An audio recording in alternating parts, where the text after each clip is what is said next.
Après les inéquations, nous avons compris comment il faut résoudre une inéquation, comment il faut représenter les solutions d'une inéquation graphiquement sur une droite. Alors, nous verrons maintenant pour voir la notion de système d'inéquation.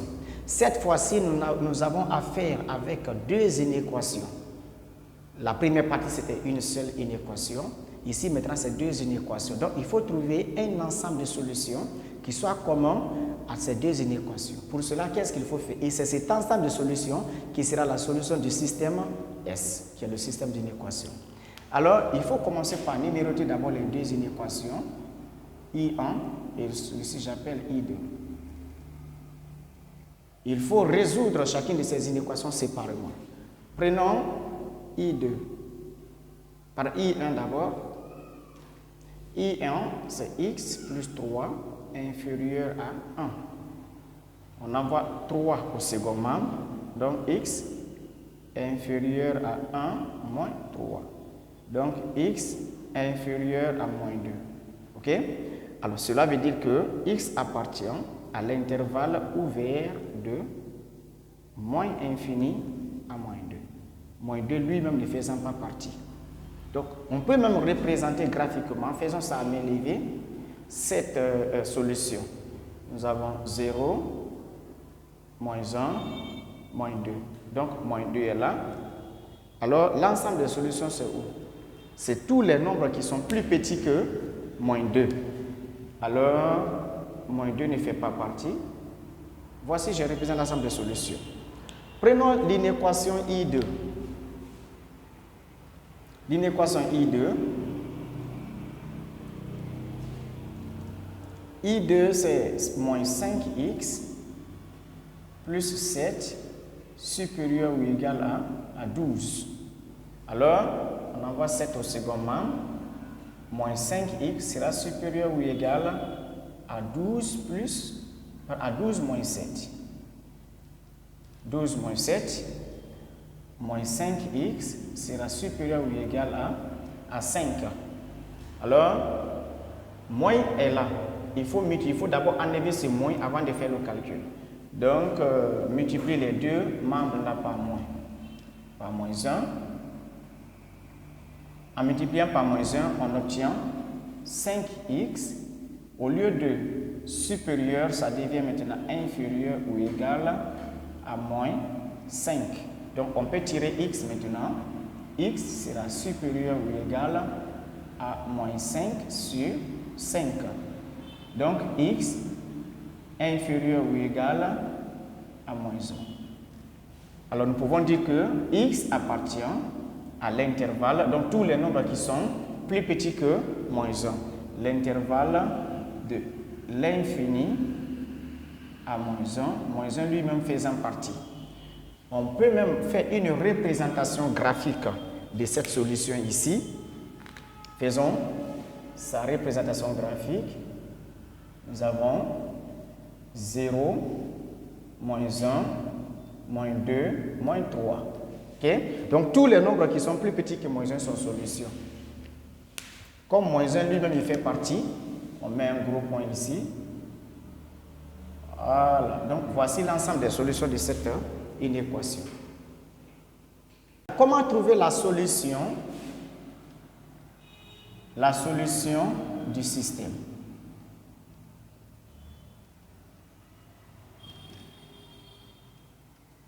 La solution du système S1. Pour trouver la solution du système, il faut faire une représentation sur une droite graduée de ces deux solutions.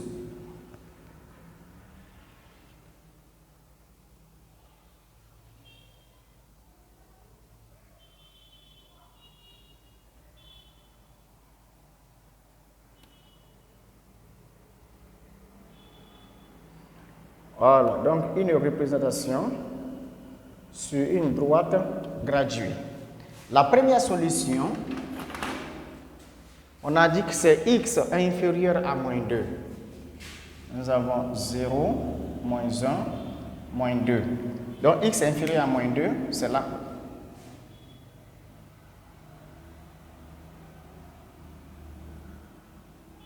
Ça, c'est I1. I2, x inférieur à moins 1. Moins 1 est là, moins 1 lui-même fait partie. Ok, x est inférieur à moins 1, c'est là. Alors, quelle sera maintenant la solution de ce système? La solution de ce système, c'est là où les deux sont représentés, là où les deux solutions sont représentées. C'est-à-dire à partir de là. À partir de là jusqu'ici, on aura la solution de notre système d'inéquation. Donc, l'ensemble des solutions de S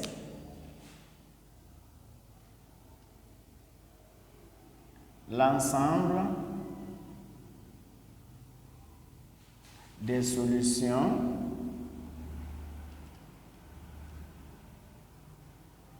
de S1 est l'intervalle ouvert de l'infini à moins 2.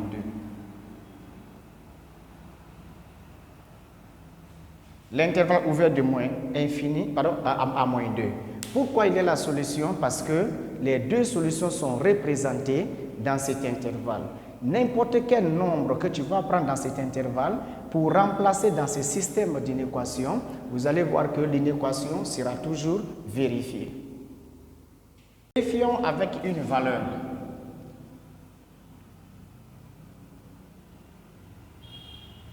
Nous allons vérifier avec une valeur. Prenons un nombre dans cet intervalle, parce que dans cet intervalle, nous avons moins 3 qui est là, nous avons moins 4, nous avons moins 5. Donc, il y a beaucoup de nombres qui sont dans cet intervalle. Prenons un nombre au hasard, prenons moins 3 par exemple. Pour x égale à moins 3, x égale à moins 3. X égale à moins 3, on remplace moins 3 dans le système. X par moins 3 dans le système. On aura x plus 3 inférieur à 1 moins 5x plus 7 supérieur ou égal à 12. Alors, x étant égal à moins 3, on remplace, on aura ici moins 3 plus 3. Est-ce que moins 3 plus 3 est inférieur à 1? Deuxième partie, on a moins 5x plus 7. Donc, moins 5x multiplié par moins 3 plus 7. Est-ce que cela est supérieur à 12? OK? Donc, moins 3 plus 3, on obtient 0. Donc, la première inéquation est déjà vérifiée. 0 est bel et bien inférieur à 1. Deuxième inéquation, on va rapidement calculer. Moins 5 fois 3 fois moins 3, on obtient 15. OK? 15 plus 7, on obtient 22. Est-ce que 22 est supérieur à 12? Oui. 22 est effectivement supérieur à 12. Donc, l'inégalité est effectivement vérifiée. N'importe quel nombre que vous allez prendre dans cet intervalle, vous allez voir que ça va vérifier non seulement la première inéquation et aussi la deuxième inéquation. Mais si vous prenez un nombre entre moins 2 et moins 1, ça va vérifier la première inéquation. Bon, ça va vérifier une de ces deux inéquations, peut-être même la deuxième inéquation, mais ça ne pourra pas vérifier la première inéquation. Deuxième exemple. Le deuxième exemple que je vais appeler S2, qui est composé de ces deux équations, de ces deux inéquations, 5x moins 2 supérieur à 2x plus 1, 7x plus 6 supérieur ou égal à 2x moins 4. Je vais commencer par les numéroter. Celle-ci, je vais l'appeler I1. Et là, je vais l'appeler I2. Donc, je vais résoudre chacune de ces inéquations pas à pas. Prenons d'abord l'inéquation I1. L'équation I1, 5x moins 2 supérieur à 2x plus 1. On regroupe les termes semblables. On aura 5x moins 2x supérieur à 1 plus 2. 5x moins 2x, on obtient 3x supérieur à 3. Alors, x supérieur à 3 sur 3, x sera supérieur à 1. Donc, nous pouvons dire que x appartient, donc c'est l'ensemble des nombres qui sont supérieurs à 1. Donc, x appartient à l'intervalle ouvert de 1 à l'infini. Nous prenons, on peut même faire sa représentation graphique. En faisant sa représentation graphique, regardez ce que ça donne. On a 0, 1, 2. Alors, 1 ne faisant pas partie de l'ensemble des solutions, nous avons ça. Donc, tous les nombres qui sont supérieurs à 1 font partie, sont les solutions de l'inéquation. Après ici, deuxièmement, I2. I2, on a 7x plus 6 supérieur ou égal à 2x moins 4. On recoupe les termes semblables. On aura 7x moins 2x supérieur ou égal à moins 4 moins 6. Alors, on obtient ici 5x supérieur ou égal à moins 10. Alors, x reste supérieur ou égal à moins 10 sur 5. Donc, moins 10 divisé par 5, on obtient moins 2. Donc, x supérieur ou égal à moins 2. Cela veut dire que x appartient, donc tous les nombres alors qui sont supérieurs ou égal à moins 2. Donc, x appartient à l'intervalle fermé de moins 2 à l'infini. Donc, on peut faire sa représentation sur une droite graduée. Là, nous avons 0. Pardon. Voilà. 0, moins 1, moins 2. Donc, tous les nombres qui sont supérieurs à moins 2 sont solutions de cette inéquation I2. Là, moins 2 lui-même fait partie. Donc, voici l'ensemble des solutions qui sont là. OK? Quelle sera la solution du système? Pour trouver la solution de S2, le système d'inéquation, il faut représenter les deux solutions sur la même droite. Donc, on va mettre les deux représentations graphiques ici.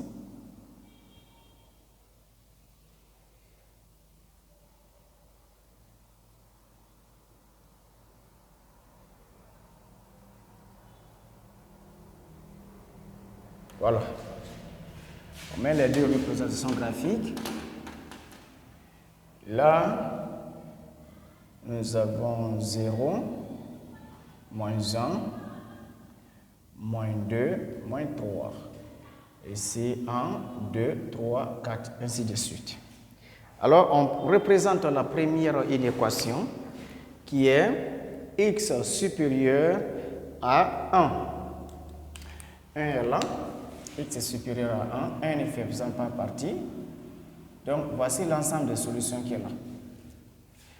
Et I2, ça c'est I1. Maintenant, I2, x est supérieur ou égal à moins 2. Nous avons ici moins 2. Moins 2 faisant partie des solutions. Donc, on a ça.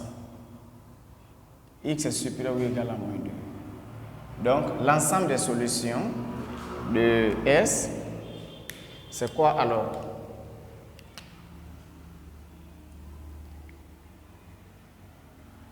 L'ensemble des solutions